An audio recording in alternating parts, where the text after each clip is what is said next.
కురుక్షేత్ర యుద్ధం వస్తుందని ధర్మరాజుకి ముందే తెలుసా? ఇది చాలా ఆశ్చర్యకరమైన ప్రశ్న. ఎందుకంటే ఆయనకి ముందే తెలిస్తే ఆ యుద్ధాన్ని ఆపి ఉండేవాడే కదా, ఆపడానికి ప్రయత్నం చేసి ఉండేవాడే కదా. కానీ విధి యొక్క విన్యాసంలో అందరూ పాత్రలే, విధి యొక్క ఆడే నాటకంలో అందరూ పాత్రలే. అప్పుడు ఏం జరిగిందంటే, ఒకరోజు నారద మహాముని మైసభ చూడడానికి వస్తాడు. ధర్మరాజు దగ్గరికి వచ్చి, ధర్మరాజా, నువ్వు రాజసూయాగం చేయి. ఆ యాగం చేయడం వలన నీ ప్రజల యొక్క సౌఖ్యాలతోటి బాగుంటారు, చక్కగా ఉంటారు. వాళ్ళు రాజ్యాన్ని విస్తరింప చేయొచ్చు. రాజ్యం కూడా ఎవరిప్పుడు సంపదలతో తొలతూగుతూ ఉంటుంది. అలాగే ప్రజల క్షేమం కోసం చేయొచ్చు.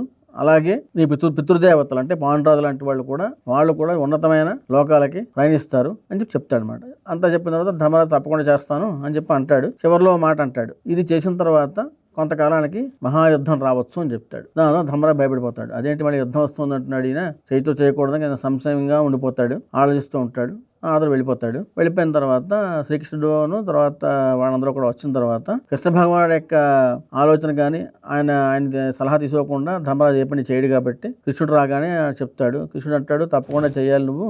దానికన్నా ముందు చుట్టూ ఉన్న రాజ్యంలో ఉన్న రాజులు కొంతమంది ఉన్నారు, వాళ్ళని జయించాలి. అప్పుడు నువ్వు చేయడానికి నీకు మార్గం సుగమం అవుతుంది అని చెప్తాడు. అలాగే భీముడిని తర్వాత అర్జునుడిని తీసుకుని జరాసంధుడి మీద యుద్ధానికి వెళ్తాడు. అది తర్వాత జరుగుతుంది కదా. కానీ ఇది చెప్పిన దగ్గర నుంచి ఆయనకి బాగా భయంగా ఉంటుంది. మొత్తానికి వాళ్ళు చుట్టుపక్కల రాజ్యాలు అన్ని జయించుకుంటూ వస్తారు. వాళ్ళు బంగారం, తర్వాత ధనం, తర్వాత వస్తువాహనాలు అని తెచ్చుకొస్తారు. చాలా విపరీత సంపద సమకూరుతుంది ధర్మరాజు దగ్గర. తమ్ముళ్ళ యొక్క సపోర్ట్ తోటి రాజసూయాగం చేస్తున్నప్పుడు శిశుపాలుడు దుర్భాషలాడతాడు కృష్ణుడిని. 100 తప్పుల్లాగా భరించిన కృష్ణుడు ఆయన్ని తన చక్రంతో సుదర్శన చక్రంతో ఆయన్ని చంపుతాడు. అది జరిగిన తర్వాత ఇవి అయిపోతుంది. అప్పుడు చాలా బెంగెట్టుకుంటాడు. ఆయన బెంగెట్టుకుని ఒక రోజు వ్యాసుడు వస్తాడు. వచ్చిన తర్వాత, స్వామి ఇలా జరిగింది, ఉత్పాతాలు అన్నవి ఆకాశంలో జరుగుతాయి, దివ్యుల యొక్క వాళ్ళ యొక్క ప్రభావంతో జరుగుతాయి, అంటే దేవతల యొక్క ప్రభావంతో భూమి జరుగుతాయి, 3 రకాలుగా ఉత్పాదాలు జరుగుతాయి అంటారు. ఇప్పుడు నాకు ఇలాగ వీడు మరణించాడు యాగం చేస్తున్నప్పుడు, జరగబోయేదైనా వినాశం దారితీస్తున్నా అంటే, అవును, 13 ఏళ్ల తర్వాత ఇక్కడి నుంచి 13 years తర్వాత నీకు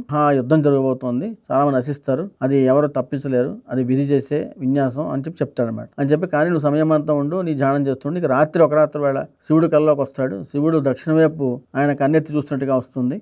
అది కొద్దిగా అపసూచకంగా కనిపిస్తోంది.